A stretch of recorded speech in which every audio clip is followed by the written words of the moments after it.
Un monje del siglo XII predijo el día exacto en que Estados Unidos caería, y ese día ya comenzó. Lo que encontraron escondido en un monasterio de Austria en 2019 va a cambiar todo lo que creía saber sobre el futuro de América. La mañana del 15 de marzo de 2019, la doctora Isabela Mendoza, especialista en textos medievales de la Universidad de Salamanca, recibió una llamada que cambiaría el curso de su investigación para siempre. Al otro lado de la línea, el padre Johannes Kruger, archivista del monasterio de Melk en Austria, le informaba con voz temblorosa que habían descubierto algo extraordinario durante la restauración de la biblioteca antigua. Entre los muros de piedra de más de 900 años, ocultos detrás de un panel de madera carcomida, encontraron 3 manuscritos que nadie había visto en siglos. Manuscritos que llevaban el sello distintivo de San Malaquías o Morgair, el visionario irlandés cuyas profecías sobre los papas habían fascinado al mundo católico durante generaciones. Pero estos documentos eran diferentes. No hablaban de pontífices ni de la Iglesia de Roma. Hablaban de algo mucho más inquietante, el destino de las naciones, y específicamente de una tierra que en tiempos de Malaquías ni siquiera había sido descubierta por los europeos. Una tierra que él describió en términos misteriosos como el reino del águila de alas doradas, construido sobre tierra robada, donde los hombres adorarían al becerro de oro hasta que sus propias monedas se convirtieran en cenizas entre sus manos. La doctora Mendoza viajó inmediatamente a Austria. Recuerda perfectamente ese momento cuando, con guantes blancos y el corazón latiendo con fuerza, abrió el primer pergamino bajo las luces tenues de la sala de manuscritos del monasterio. La caligrafía era inconfundible, idéntica a otros documentos conocidos de Malaquías. El latín medieval era denso, poético, lleno de simbolismos que requerirían meses de análisis.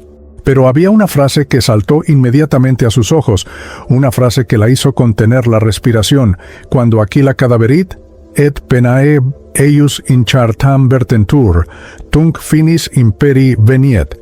Cuando el águila caiga y sus plumas se conviertan en papel, entonces llegará el fin del imperio. Para entender la magnitud de esta profecía, debemos conocer quién fue realmente San Malaquías. Nacido en Armagh, Irlanda, en el año 1094, Malaquías vivió en una época turbulenta de guerras, hambrunas y transformación espiritual. Desde joven mostró dones extraordinarios. Algunos decían que podía ver acontecimientos futuros con claridad asombrosa. Otros afirmaban que conversaba con ángeles durante sus largas noches de oración en las colinas irlandesas. Llegó a ser arzobispo de Armagh a los 30 años, pero renunció a ese poder para vivir como simple monje, dedicando su vida a la contemplación y a registrar las visiones que Dios le concedía. En 1139, Malaquías viajó a Roma para encontrarse con el Papa Inocencio II. Durante ese viaje, se detuvo en Clairvaux, Francia, donde conoció a Bernardo de Claraval, quien más tarde se convertiría en su biógrafo y amigo íntimo. Fue Bernardo quien registró muchas de las profecías más conocidas de Malaquías, incluyendo las famosas predicciones sobre los papas. Pero, aparentemente, había visiones que Malaquías consideró demasiado perturbadoras, demasiado peligrosas para ser conocidas por el público general. Visiones que solo compartió con un círculo íntimo de hermanos, visiones que fueron cuidadosamente guardadas y eventualmente olvidadas por siglos. Los manuscritos encontrados en Melk revelan que Malaquías tuvo una visión particular durante la noche del 2 de noviembre de 1147, exactamente un año antes de su muerte. En esa visión, él describe haber sido transportado en espíritu a través del Océano Occidental, a tierras que aún no habían sido descubiertas por los cristianos europeos. Allí vio levantarse una nación poderosa, representada por un águila magnífica con plumas que brillaban como el oro. Esta águila construyó su nido sobre montañas de riqueza, y todos los pueblos del mundo venían a comerciar con ella. Durante generaciones, el águila prosperó, convirtiéndose en la más poderosa de todas las aves del cielo. Pero entonces, en la visión de Malaquías, algo comenzó a cambiar. Las plumas doradas del águila empezaron a transformarse. Ya no eran de oro verdadero, sino de papel pintado para parecer oro. El águila no se daba cuenta. Seguía volando con la misma arrogancia, creyéndose invencible. Pero el peso del engaño comenzó a hacerla descender. Malaquías vio cómo el águila intentaba aferrarse al cielo, pero sus garras no encontraban dónde sostenerse. Y entonces, en un momento que el monje describe con palabras que estremecen, el águila cayó del cielo mientras todas las demás naciones observaban, algunas con lágrimas, otras con secreta satisfacción. La doctora Mendoza, durante su análisis de los textos, quedó particularmente impactada por la precisión de los detalles. Malaquías no solo describe la caída del águila, sino que enumera 7 señales específicas que precederían este colapso. La primera señal: la tierra del águila será sacudida por fuegos que no se apagan y aguas que lo devoran todo. La segunda: los hijos del águila se dividirán entre sí, hermano contra hermano, y no habrá paz en sus ciudades.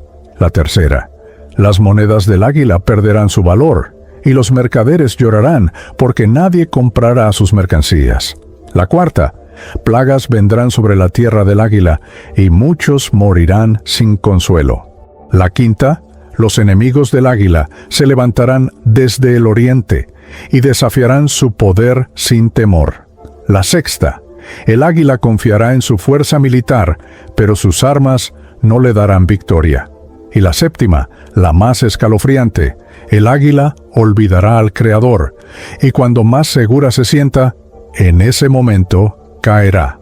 Cuando la doctora Mendoza presentó sus hallazgos en una conferencia cerrada en el Vaticano en septiembre de 2019, la sala quedó en silencio absoluto. Varios cardenales presentes reconocieron inmediatamente los paralelismos con eventos contemporáneos, los incendios devastadores en California que parecían no tener fin, los huracanes cada vez más destructivos que golpeaban las costas estadounidenses, la división política que había alcanzado niveles no vistos desde la Guerra Civil, la crisis financiera de 2008 que todavía resonaba en la economía global, la pandemia de COVID-19 que estaba a solo meses de cambiar el mundo, el ascenso de China como superpotencia rival, el gasto militar estadounidense, que superaba al de los siguientes 10 países combinados, sin lograr victorias claras en sus conflictos, y quizás lo más revelador, una nación que había sido fundada con profundos principios religiosos, pero que cada vez más abrazaba el secularismo y el materialismo como sus verdaderos dioses. Pero lo que realmente inquietó a los presentes fue una nota final en los manuscritos.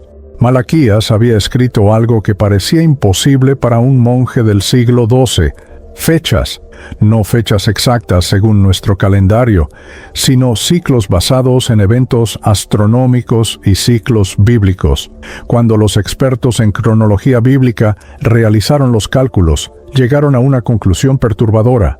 Según las indicaciones de Malaquías, el período de caída del águila comenzaría aproximadamente 276 años después de su fundación como nación independiente.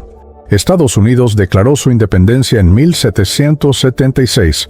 Sumando 276 años, llegamos a 2052, pero Malaquías también indica que las 7 señales comenzarían a manifestarse con intensidad creciente durante los últimos 30 años antes del colapso final. Estamos en 2025. Las señales están todas presentes, intensificándose año tras año. La doctora Mendoza, en una entrevista exclusiva realizada en su oficina en Salamanca, con las copias de los manuscritos cuidadosamente guardadas en una caja fuerte detrás de ella, nos dice algo que hiela la sangre. Lo que San Malaquías vio no era solo el fin de una nación, era el fin de una era, el fin de un sistema completo basado en el poder del dinero, la fuerza militar y la ilusión de invencibilidad. Y lo más extraordinario es que él lo vio todo 900 años antes de que comenzara. Mientras el mundo occidental se enfoca en las profecías europeas y bíblicas, existe un conocimiento antiguo que ha sido sistemáticamente ignorado, minimizado y casi borrado de la memoria colectiva. Un conocimiento que proviene de las civilizaciones que habitaban estas tierras mucho antes de que los conquistadores pusieran un pie en el continente americano. En las páginas amarillentas y casi olvidadas del Códice Chimalpopoca, uno de los pocos textos nahuas que sobrevivió a la destrucción masiva de documentos indígenas ordenada por los españoles, se encuentra una profecía que habla directamente sobre el destino del Imperio del Norte, una tierra que los antiguos sabios mexicanos ya habían previsto siglos antes de su existencia oficial. El doctor Rodrigo Castellanos, arqueólogo y especialista en códices mesoamericanos de la Universidad Nacional Autónoma de México, ha dedicado más de 20 años de su vida al estudio del Códice Chimalpopoca. En su modesto apartamento en el centro histórico de Ciudad de México, rodeado de reproducciones fotográficas de glifos antiguos y estatuillas prehispánicas, Rodrigo me recibe con una taza de café de Chiapas y una advertencia. Lo que voy a mostrarte no es folclore, no es superstición indígena, como algunos académicos despectivamente lo llaman. Es un sistema sofisticado de comprensión cíclica del tiempo que ha demostrado una precisión inquietante a lo largo de la historia. El Códice Chimalpopoca, conocido también como Los Anales de Cuautitlán, fue compilado en el siglo XVI por sabios nahuas que buscaban preservar el conocimiento ancestral antes de que desapareciera completamente bajo la persecución religiosa española.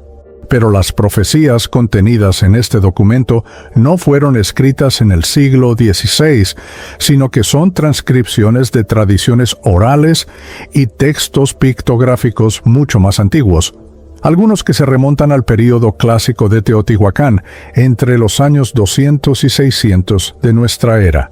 Lo extraordinario es que estas profecías no solo hablaban del destino de los pueblos mesoamericanos, sino también de civilizaciones futuras que surgirían en tierras lejanas. Uno de los pasajes más enigmáticos del códice habla sobre las 7 copas de fuego que serían derramadas sobre el reino del venado blanco en el norte.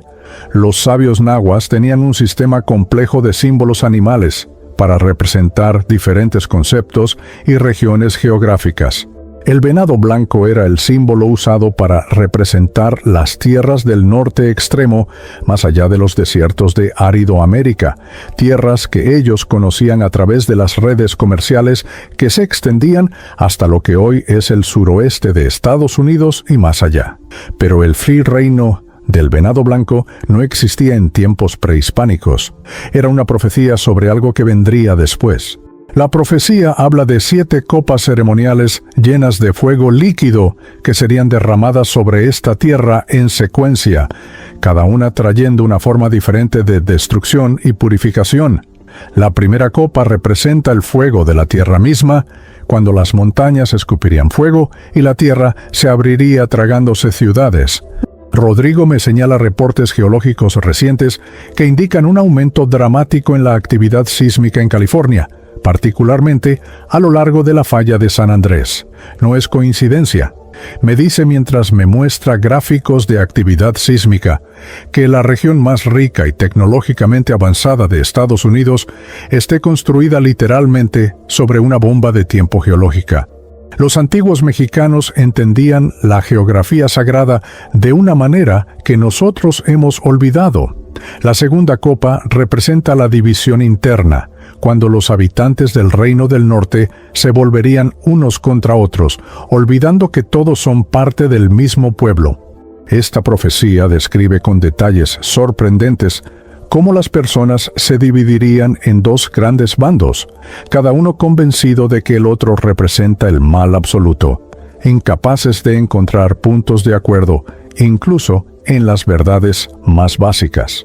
Cualquiera que haya observado la política estadounidense en los últimos años reconocerá inmediatamente este patrón. La polarización no es solo política. Se ha infiltrado en cada aspecto de la vida: familias divididas, amistades rotas, comunidades fragmentadas en burbujas de información incompatibles. La tercera copa, según el códice, trae pestilencia del aire, una enfermedad que se propaga invisiblemente de persona a persona, matando especialmente a los ancianos y a los vulnerables. Cuando Rodrigo me mostró esta traducción en 2018, antes de la pandemia de COVID-19, me pareció una metáfora general sobre enfermedades. Cuando volví a visitarlo en 2021, ambos nos quedamos en silencio, mirando las palabras escritas siglos atrás. La coincidencia era demasiado específica para ser ignorada. La cuarta copa representa la pérdida de sustento, cuando las cosechas fallarían y las cadenas que conectan a los productores con los consumidores se romperían. Estados Unidos, a pesar de su riqueza, es increíblemente vulnerable en su sistema de distribución de alimentos. Durante la pandemia, vimos apenas un atisbo de esta vulnerabilidad. Estantes vacíos, cadenas de suministro colapsadas, puertos congestionados. Pero la profecía sugiere algo mucho más severo. Una crisis donde no se trata solo de inconveniencia, sino de hambruna real, incluso en medio de la abundancia, porque los sistemas de distribución han colapsado completamente. La quinta copa habla del fuego del cielo, una interpretación que ha generado múltiples teorías. Algunos estudiosos creen que se refiere a tormentas solares masivas que podrían destruir las redes eléctricas y toda la infraestructura tecnológica de la que depende la civilización moderna. Otros interpretan que podría referirse a conflictos militares donde el fuego, literalmente, llueve del cielo. Lo que es claro es que esta copa representa una amenaza que viene desde arriba, contra la cual los muros y las defensas terrestres son inútiles. La sexta copa es quizás la más compleja simbólicamente. Habla de cuando el agua se vuelve amarga y los ríos corren con sangre. Rodrigo explica que esto puede interpretarse literalmente como contaminación masiva del agua, algo que ya estamos viendo con la crisis del agua en muchas regiones estadounidenses, desde la sequía en el oeste hasta la contaminación industrial en el este. Pero también tiene un significado más profundo.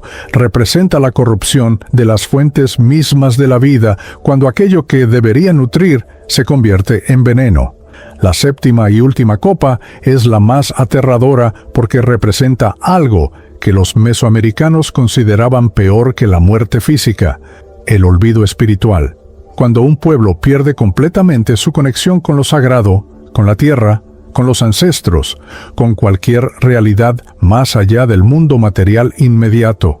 Esta copa trae una oscuridad que no es ausencia de luz física, sino ausencia de significado, de propósito, de conexión. Es el vacío existencial llevado a escala civilizacional.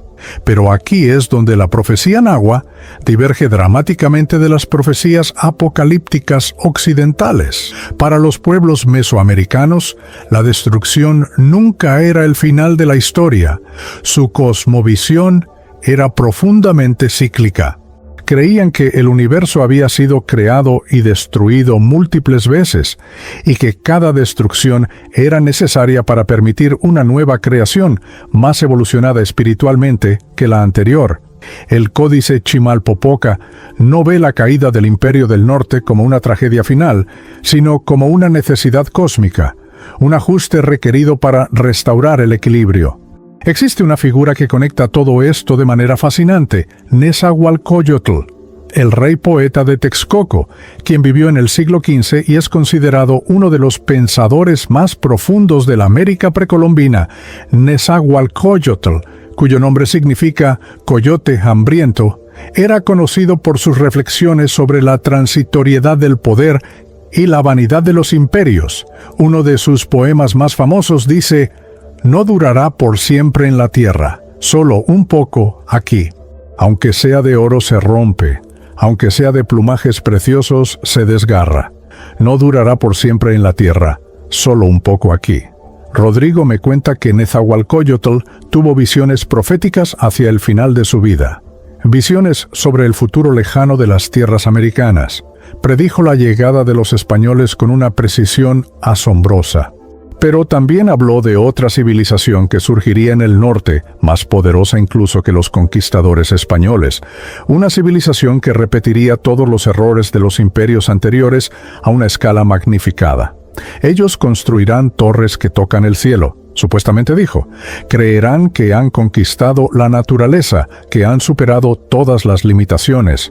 Pero la tierra tiene memoria larga, y lo que se construye en violación de las leyes sagradas eventualmente debe caer. Sentado en la terraza del departamento de Rodrigo, mirando hacia las ruinas de Teotihuacán, visibles en la distancia, me pregunto cuántos imperios han caído antes pensando que eran la excepción, que su poder era diferente, permanente, invulnerable. Los aztecas pensaron lo mismo, los romanos también. Los españoles conquistaron medio mundo y en menos de 2 siglos eran una potencia de segunda categoría. La historia es un cementerio de excepcionalismo, de pueblos que creyeron que las leyes del ascenso y caída no aplicaban para ellos. Las 7 copas del Códice Chimalpopoca no están prediciendo algo que podría suceder. Están describiendo un patrón que ya está en desarrollo. Señales que cualquiera, con ojos para ver, puede reconocer en el mundo actual. Y quizás lo más perturbador es que estas profecías fueron escritas por una civilización que experimentó exactamente este proceso, que vivió la caída de su propio mundo, y tuvo la sabiduría de documentar las señales para que las generaciones futuras pudieran reconocerlas cuando volvieran a aparecer. En los archivos polvorientos del Archivo General de Indias en Sevilla, España, entre miles de documentos que narran la historia colonial de América, existe un manuscrito que pocas personas han tenido el privilegio de leer. Se trata del Diario de las Revelaciones, escrito por un misionero franciscano llamado Fray Pablo de Cádiz entre los años 1738 y 1750. A diferencia de otros diarios misioneros que simplemente documentan conversiones, construcción de iglesias y vida cotidiana en las colonias, este diario contiene algo extraordinario. Una serie de visiones proféticas que Fray Pablo experimentó durante sus años en el territorio que hoy conocemos como Luisiana, cuando todavía era parte del Imperio francés, antes de ser vendido a Estados Unidos en 1803. El padre Mateo Beltrán, historiador argentino especializado en documentos coloniales religiosos, descubrió este manuscrito casi por accidente en 2007. Estaba investigando las rutas comerciales jesuitas en el Río de la Plata cuando una referencia cruzada lo llevó al diario de Fray Pablo. Al principio pensé que era simplemente otro texto místico español del siglo XVIII. Resist, me cuenta Mateo en su oficina de Buenos Aires, donde trabaja como investigador asociado de la Universidad Católica Argentina. Pero cuando comencé a leer las visiones específicas sobre el Nuevo Mundo, sobre el comercio, sobre los puertos y el colapso de lo que él llamaba el gran mercado del norte, comprendí que tenía algo completamente único entre mis manos. Fray Pablo de Cádiz nació en 1687 en el puerto de Cádiz, en el suroeste de España. Creció literalmente a la sombra de los barcos que llegaban de América cargados de oro, plata, especias y todo tipo de mercancías exóticas. Desde niño estuvo expuesto al comercio internacional. Vio cómo las riquezas fluían a través del puerto, cómo las fortunas se hacían y se perdían en un solo viaje transoceánico. Esta experiencia temprana le dio una perspectiva única sobre la fragilidad del comercio, sobre cómo civilizaciones enteras podían depender de que los barcos siguieran llegando, de que las rutas comerciales permanecieran abiertas, de que el intercambio de mercancías continuara sin interrupción. A los 23 años, Pablo sintió el llamado religioso y se unió a la orden franciscana.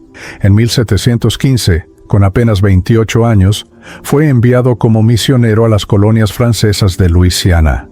El viaje en barco duró 3 meses terribles, donde casi muere de fiebre amarilla.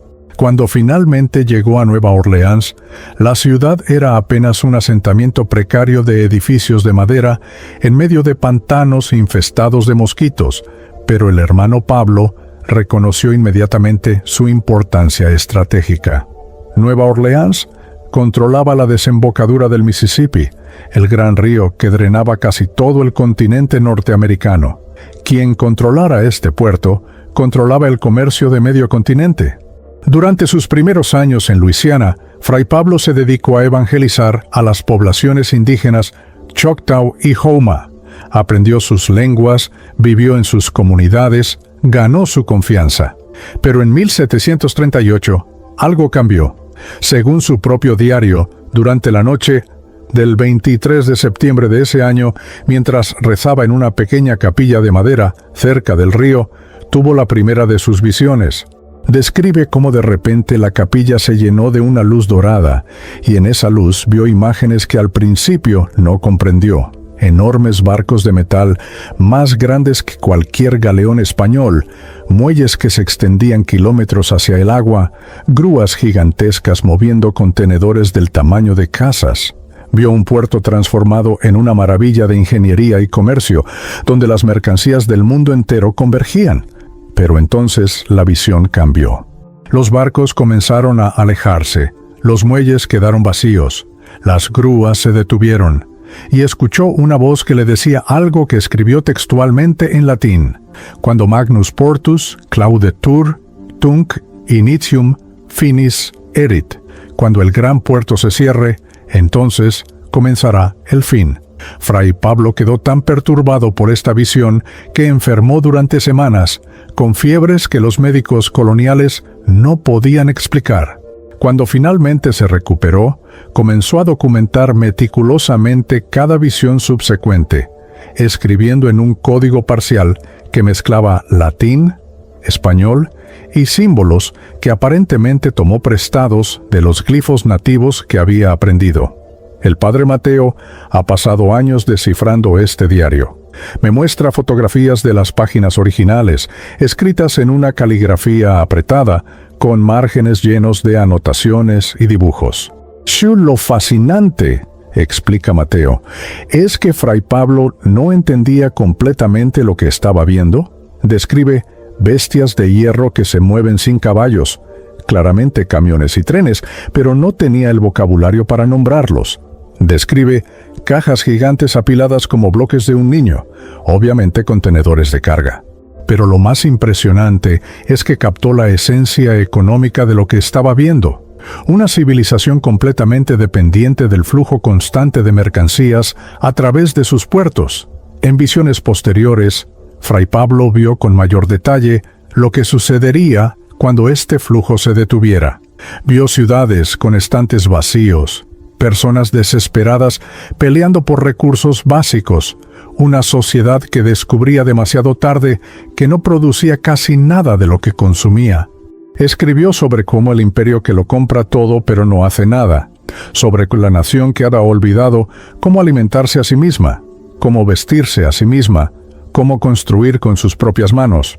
Esta descripción, escrita en 1740, es un retrato inquietantemente preciso de la economía estadounidense moderna, donde la manufactura ha sido externalizada, donde la agricultura es industrializada y centralizada, donde la mayoría de la población no tiene habilidades básicas de supervivencia o producción. Fray Pablo también profetizó sobre las causas específicas de este cierre de puertos. Mencionó guerras en tierras lejanas del este, que interrumpirían las rutas comerciales. Habló de plagas que cerrarían las fronteras. Describió trabajadores de los muelles que se negarían a trabajar, exigiendo más de lo que el comercio puede dar. Cada una de estas predicciones ha encontrado ecos en eventos recientes: las tensiones con China, la pandemia de COVID que paralizó el comercio global, las huelgas portuarias que han afectado a puertos estadounidenses en los últimos años. Pero hay un elemento en las profecías de Fray Pablo que resulta particularmente escalofriante dado su contexto histórico. El hermano Pablo vivió en el apogeo del Imperio Español, cuando España todavía controlaba vastos territorios en América, cuando los galeones españoles dominaban las rutas comerciales atlánticas. Sin embargo, él vio claramente el declive de España. En una entrada de su diario fechada en 1743, escribe: «Así como veo caer al imperio de mi propia sangre, que creyó que su oro duraría eternamente. Así también veo caer al Imperio del Norte, que creerá que su papel coloreado tiene valor eterno. Ambos aprenderán que el verdadero valor no está en el metal ni en el papel, sino en la tierra, en las manos que trabajan, en las comunidades que se sostienen mutuamente. Esta observación muestra una comprensión económica sofisticada que va más allá de simples visiones místicas.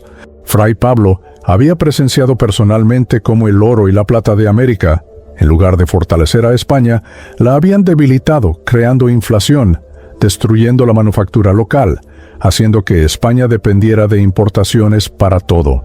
Vio el mismo patrón repitiéndose en su visión del futuro, una nación que confiaba en el poder de su moneda, en el dólar como moneda de reserva mundial, sin darse cuenta de que ese privilegio era temporal, que podía perderse y que cuando se perdiera, la falta de capacidad productiva real sería devastadora. El padre Mateo me cuenta sobre un pasaje particularmente enigmático del diario, donde Fray Pablo describe haber sido llevado en espíritu al año 2025. Él específicamente menciona esta fecha, dice Mateo, con evidente asombro. Dice que en el año 2025, según el calendario cristiano, las señales de cierre de los puertos comenzarían a manifestarse con fuerza inconfundible. Describe ver barcos anclados en el mar, incapaces de descargar. Ve camiones parados por falta de combustible o por regulaciones que los paralizan. Ve almacenes llenos de mercancías que no pueden ser distribuidas porque los sistemas logísticos han colapsado. Cuando le pregunto a Mateo si cree que estas visiones son genuinas predicciones divinas o simplemente coincidencias interpretadas retroactivamente, él hace una pausa larga antes de responder. Como historiador, debo mantener escepticismo metodológico, pero como creyente no puedo ignorar la especificidad de estas visiones. Fray Pablo no estaba escribiendo alegorías vagas.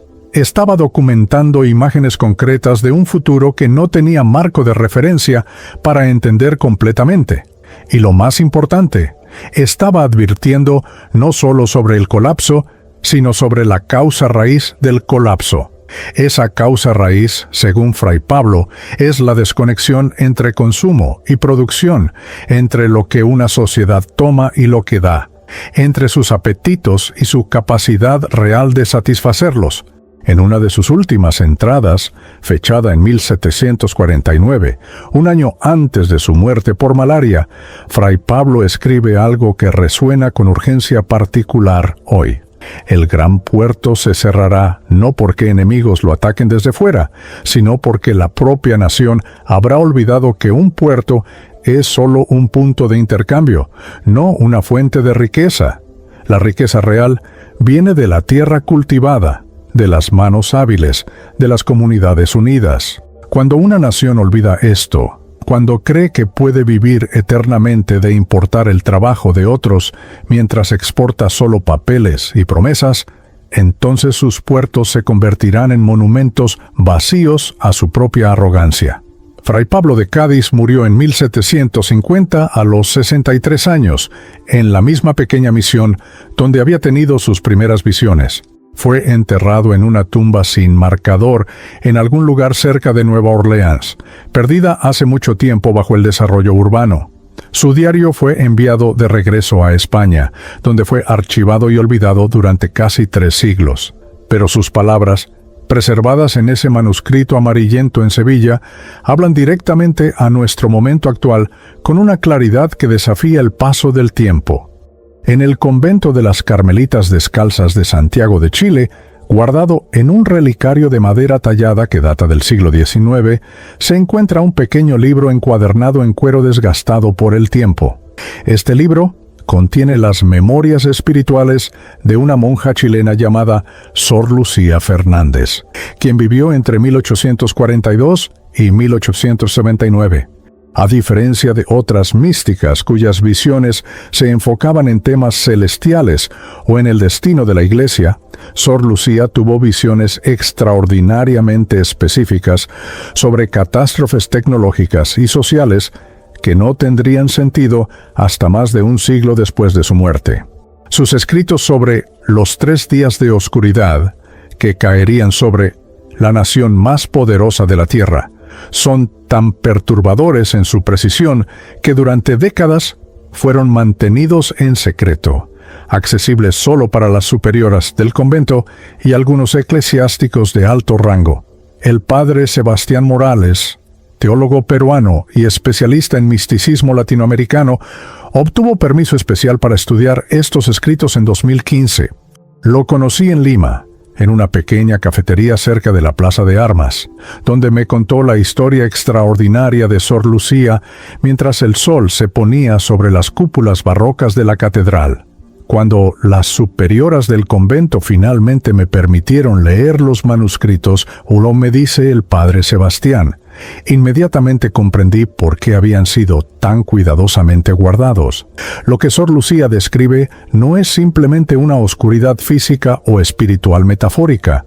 Ella describe con detalles técnicos impresionantes el colapso completo de la infraestructura eléctrica de una civilización tecnológica, algo que en su época no existía ni podía existir.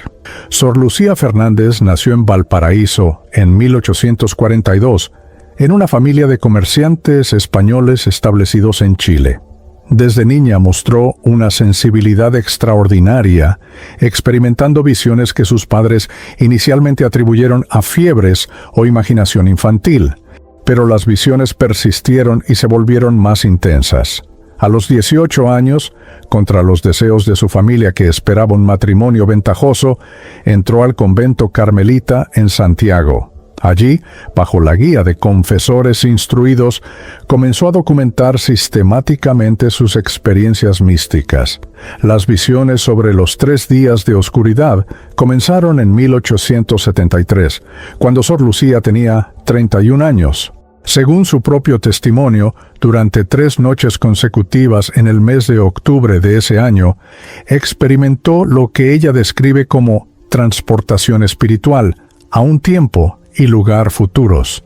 En la primera noche, vio una ciudad enorme, mucho más grande que cualquier ciudad que existiera en su época, con edificios que tocaban las nubes y calles llenas de carruajes que se movían sin caballos, con luces que brillaban como soles pequeños. Reconoció inmediatamente que estaba viendo el futuro, aunque no sabía exactamente cuándo o dónde. En su manuscrito, Sor Lucía escribe: «Vi una ciudad de maravillas, donde los hombres habían conquistado la noche con luz artificial, donde la oscuridad había sido desterrada por completo.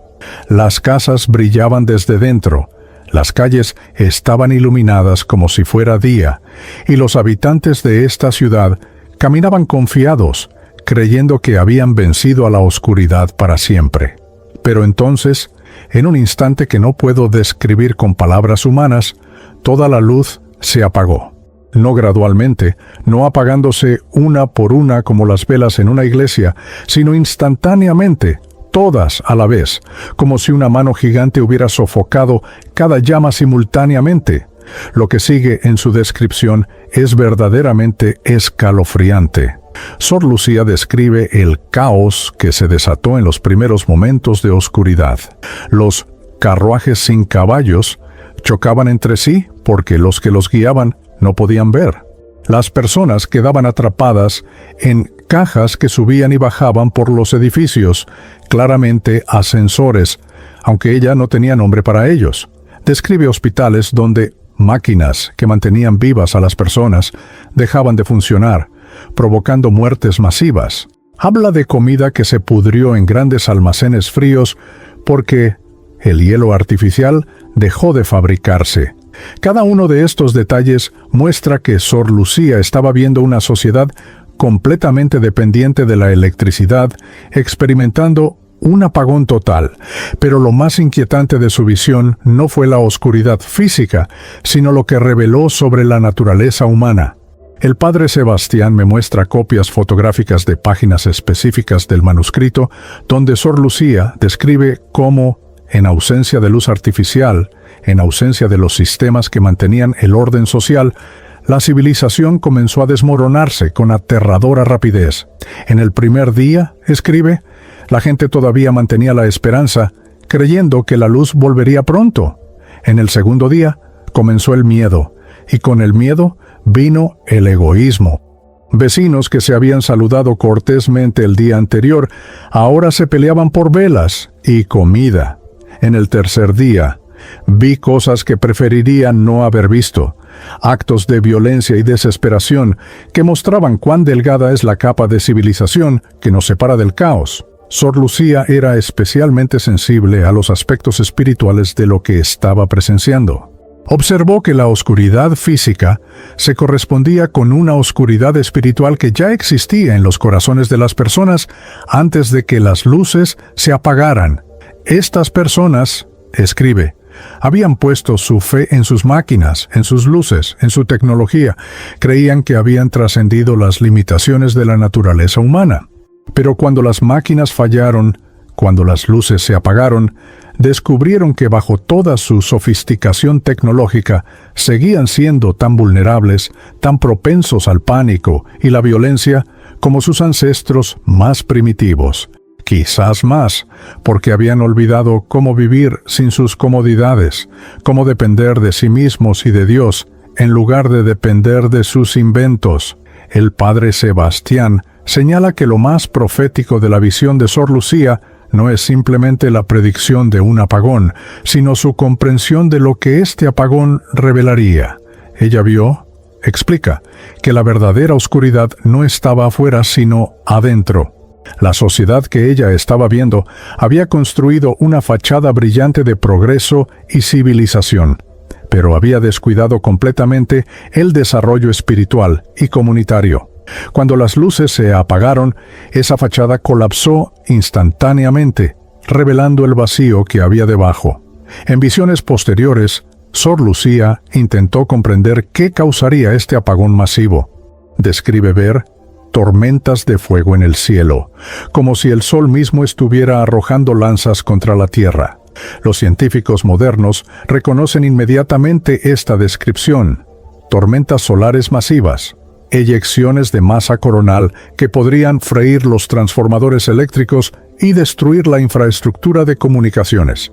El evento Carrington de 1859, que ocurrió 14 años antes de las visiones de Sor Lucía, fue una tormenta solar que causó problemas con los telégrafos, entonces la tecnología de comunicación más avanzada.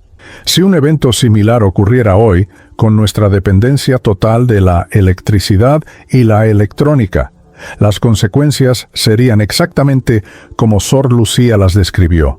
Pero ella también vio otras causas posibles. Habló de enemigos invisibles que atacan a través de las mismas máquinas que la gente confía. Una descripción sorprendentemente precisa de ataques cibernéticos. Mencionó saboteadores que destruyen las fuentes de luz, refiriéndose posiblemente a ataques terroristas contra la infraestructura eléctrica. Y de manera más enigmática, habló de cómo la propia arrogancia de los hombres traería la oscuridad, sugiriendo que el colapso podría ser resultado de la fragilidad inherente de sistemas excesivamente complejos e interconectados. Una de las visiones más perturbadoras de Sor Lucía involucra lo que ella llama la prueba de fuego, que los 3 días de oscuridad representarían. Vio que durante estos 3 días se revelaría el verdadero carácter de las personas y las comunidades. Algunas comunidades, especialmente aquellas que habían mantenido fuertes lazos sociales y espirituales, se unirían y se ayudarían mutuamente, compartiendo recursos, protegiendo a los vulnerables, manteniendo la esperanza. Otras comunidades, especialmente aquellas donde el individualismo y el materialismo habían erosionado los lazos comunitarios, descenderían rápidamente al caos y la violencia. El padre Sebastián hace una observación particularmente penetrante. Sor Lucía estaba comparando implícitamente 2 modelos culturales diferentes. La cultura anglosajona estadounidense, con su énfasis en el individualismo, la autosuficiencia y la dependencia tecnológica, versus la cultura latinoamericana, con su énfasis en la familia extendida, la comunidad y las redes de apoyo mutuo. Ella predijo que en una crisis así, las sociedades con fuertes lazos comunitarios sobrevivirían y se recuperarían, mientras que las sociedades basadas en el individualismo se fracturarían. En los márgenes de una de las páginas de su manuscrito, Sor Lucía escribió una nota personal que el padre Sebastián considera particularmente reveladora.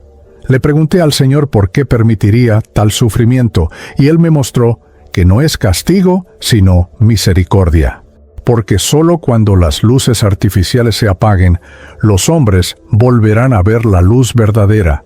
Solo cuando sus máquinas fallen, recordarán que deben depender de Dios y unos de otros. Los 3 días de oscuridad son una oportunidad para el arrepentimiento, para recordar lo que realmente importa antes de que sea demasiado tarde. Sor Lucía también tuvo visiones sobre lo que vendría después de los 3 días. Vio que la luz eventualmente regresaría, pero la sociedad que emergerá sería fundamentalmente diferente. Algunas personas habrían aprendido la lección, volviendo a formas más simples y sostenibles de vida, reconstruyendo comunidades basadas en relaciones reales en lugar de conexiones virtuales. Otros intentarían desesperadamente reconstruir exactamente lo que tenían antes, sin aprender nada, preparándose así para futuros colapsos aún más severos. Sor Lucía Fernández murió en 1899 de tuberculosis, una enfermedad común en los conventos de la época. Sus últimas palabras, registradas por la Madre Superiora que la atendía, fueron: «He visto la oscuridad que viene, pero también he visto la luz que sigue. No teman la oscuridad, hermanas, úsenla para encontrar la luz verdadera que nunca se apaga».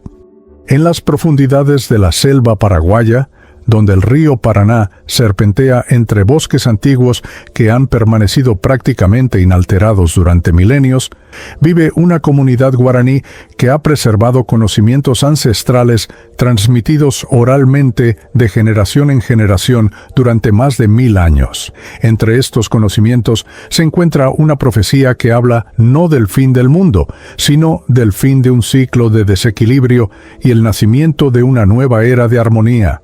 Esta profecía, conocida como Ñande Rupiaju, o Nuestro Padre Nuevo, ofrece una perspectiva radicalmente diferente sobre el colapso de las grandes potencias mundiales, viéndolo no como una tragedia, sino como un proceso necesario de sanación planetaria.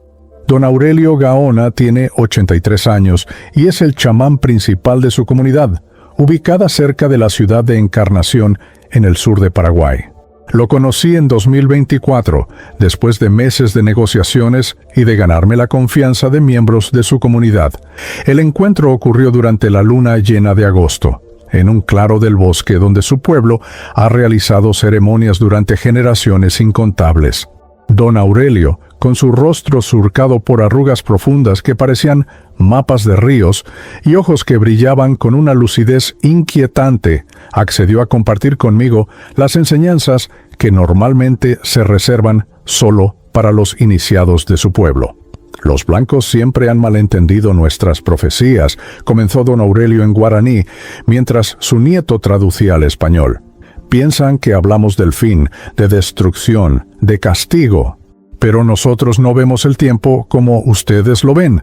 Para nosotros el tiempo es circular, como el sol que sale y se pone, como las estaciones que van y vienen. Nada termina realmente, solo se transforma. Estábamos sentados alrededor de un fuego ceremonial, y mientras don Aurelio hablaba, echaba ocasionalmente hojas de plantas sagradas a las llamas, produciendo humos aromáticos que, según me explicaron, ayudaban a no abrir los caminos entre los mundos. La profecía de Ñande Ru, según don Aurelio, fue recibida por los antiguos sabios guaraníes hace aproximadamente 1000 años, durante un tiempo que ellos llaman cuando las estrellas hablaban más claramente. Estos sabios entraban en estados alterados de conciencia a través de ayunos prolongados, plantas sagradas y ceremonias que duraban días enteros. En estos estados, recibían visiones no solo del pasado y el presente, sino también de futuros posibles. Una de las visiones más persistentes y consistentes a través de múltiples videntes a lo largo de los siglos fue la del Gigante del Norte.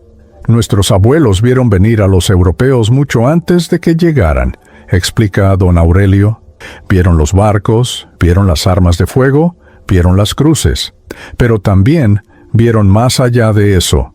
Vieron que después de los europeos vendría otro poder, más grande todavía, que se levantaría en las tierras del norte. Este poder sería como un árbol gigante que crece tan rápido y tan alto que sus raíces no pueden sostenerlo. Toda su fuerza está en el tronco y las ramas, pero las raíces son débiles, superficiales, no penetran profundamente en la tierra madre. La metáfora del árbol es central en la cosmovisión guaraní. Para ellos, un árbol saludable es aquel cuyas raíces son tan profundas y extensas como sus ramas son altas. Representa el equilibrio entre aspiración y fundamento, entre crecimiento y estabilidad. El Gigante del Norte, que vieron en sus visiones, era exactamente lo opuesto. Todo crecimiento hacia arriba, toda ambición y expansión, pero sin las raíces espirituales, comunitarias y ecológicas necesarias para sostener tal crecimiento. Don Aurelio me cuenta que la profecía es muy específica sobre lo que causará la caída del gigante. No serán sus enemigos los que lo derriben, dice enfáticamente. Será su propio peso. El árbol crecerá tan alto, tan pesado con sus frutos envenenados de codicia y orgullo, que un día, cuando venga el viento, simplemente caerá. Y cuando caiga, el sonido se escuchará en todo el mundo. Pero aquí es donde la profecía guaraní diverge dramáticamente de las profecías apocalípticas occidentales. Para los guaraníes, la caída del árbol gigante no es una tragedia, es una necesidad ecológica. Cuando un árbol gigante cae en la selva, explica don Aurelio, mientras señala hacia el bosque oscuro que nos rodea, ¿qué sucede? Al principio parece una destrucción. El árbol aplasta plantas más pequeñas cuando cae. Hay un gran ruido, hay polvo, hay caos. Pero luego, ¿qué pasa? La luz del sol llega al suelo del bosque por primera vez en décadas. Semillas que han estado dormidas durante años, esperando su oportunidad, comienzan a germinar. Cientos de plantas nuevas crecen donde antes solo había sombra. Los insectos vienen, luego los pájaros, luego los animales. La muerte del árbol gigante trae vida nueva a todo el bosque. Esta es la esencia de la profecía de Ñander Ru. La caída de Estados Unidos no es el fin de la civilización, es la restauración del equilibrio. Durante décadas, la superpotencia del norte ha dominado el mundo como ese árbol gigante, controlando el comercio, imponiendo su cultura, consumiendo recursos desproporcionados, proyectando poder militar globalmente. Pero, en el proceso, ha creado un desequilibrio masivo. Recursos fluyen de todo el planeta hacia el norte, mientras que contaminación, deuda e inestabilidad fluyen en la dirección opuesta. Este desequilibrio, según la sabiduría guaraní, no puede sostenerse indefinidamente. La naturaleza siempre busca el equilibrio, y si los humanos no lo restauran voluntariamente, la naturaleza lo hará por la fuerza. Nuestros abuelos vieron que cuando el gigante caiga, habrá sufrimiento, especialmente para aquellos que viven en su sombra y dependen de él, continúa don Aurelio. Pero también vieron que este sufrimiento sería temporal, como los dolores de parto. Algo nuevo están haciendo, y los dolores son necesarios para el nacimiento. Según la profecía, después de la caída vendrá un periodo de aproximadamente una generación, unos 30 años, de reconfiguración global.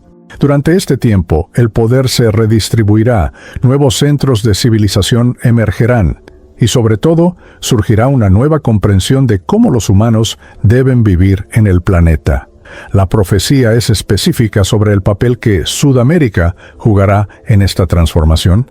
La Tierra del Sur ha sido oprimida, explotada, mantenida en pobreza por siglos, dice don Aurelio, pero esta pobreza material ha preservado algo precioso, la conexión con la tierra, los lazos comunitarios, la memoria de cómo vivir de manera simple, pero abundante.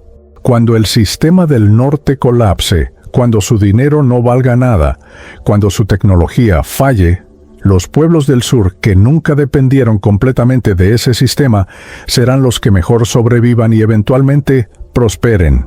Esta no es una profecía de venganza o de superioridad. Don Aurelio es enfático sobre esto. No se trata de que nosotros seamos mejores que ellos, aclara.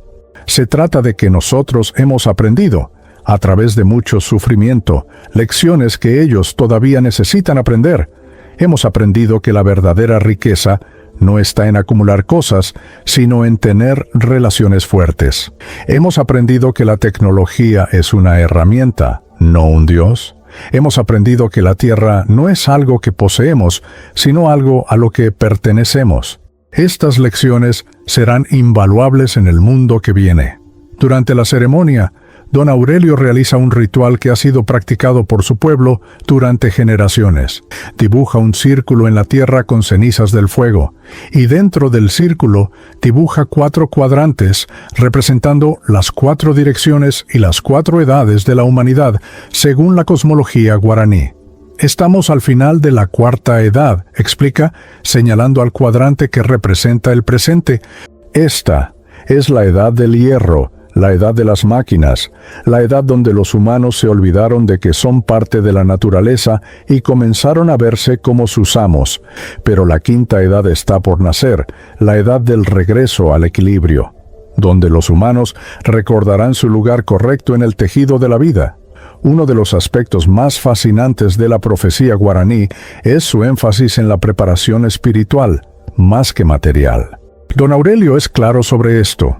Muchas personas, cuando escuchan sobre colapso, comienzan a acumular comida, armas, oro, pero estas cosas no los salvarán. Lo que salvará a las personas es su capacidad de cooperar, de compartir, de mantener la calma en el caos, de encontrar significado incluso en la pérdida. Estas son cualidades espirituales, no materiales. Me cuenta sobre cómo su comunidad ha sobrevivido a innumerables crisis a lo largo de los siglos, desde la conquista española hasta las dictaduras modernas, no a través de la fuerza o la riqueza, sino a través de la cohesión comunitaria y la adaptabilidad espiritual. La profecía también habla sobre señales específicas que indicarían que el momento de la gran transición está cerca. Don Aurelio enumera estas señales cuando los jóvenes del norte estén más conectados a máquinas que a personas, cuando el clima se vuelva loco porque la tierra está enferma, cuando las abejas comiencen a desaparecer, cuando los ricos se vuelvan tan ricos y los pobres tan pobres que ya no parezcan de la misma especie, cuando las personas estén llenas de comida pero vacías de espíritu, cuando todos tengan voz pero nadie escuche. Todas estas señales están aquí, ahora. Pero quizás lo más poderoso de la profecía de Ñanderrú es su mensaje de esperanza. A diferencia de las profecías apocalípticas que pintan el futuro en términos puramente negativos, la visión guaraní ve la crisis venidera como una oportunidad de sanación, no solo para los humanos, sino para todo el planeta. La tierra está enferma, dice don Aurelio con voz suave pero firme. Yoram ha estado enferma durante mucho tiempo, con fiebre por el calentamiento, con heridas por la deforestación, con veneno en sus venas de agua. El colapso del sistema que causó esta enfermedad es el comienzo de la curación. Será doloroso, como toda curación es dolorosa, pero al otro lado está la vida, vida más abundante de lo que podemos imaginar ahora. Mientras la ceremonia concluye y el fuego se reduce a brasas brillantes bajo el cielo estrellado de Paraguay, don Aurelio me mira directamente a los ojos y dice algo que me perseguirá por mucho tiempo. Dile a tu gente del norte que no teman lo que viene. El miedo los hará hacer cosas estúpidas. En lugar de miedo, cultiven gratitud por lo que han tenido, humildad para aceptar lo que pierdan y amor para construir lo que viene después. El mundo no termina, solo termina un mundo. Y eso está bien, es tiempo.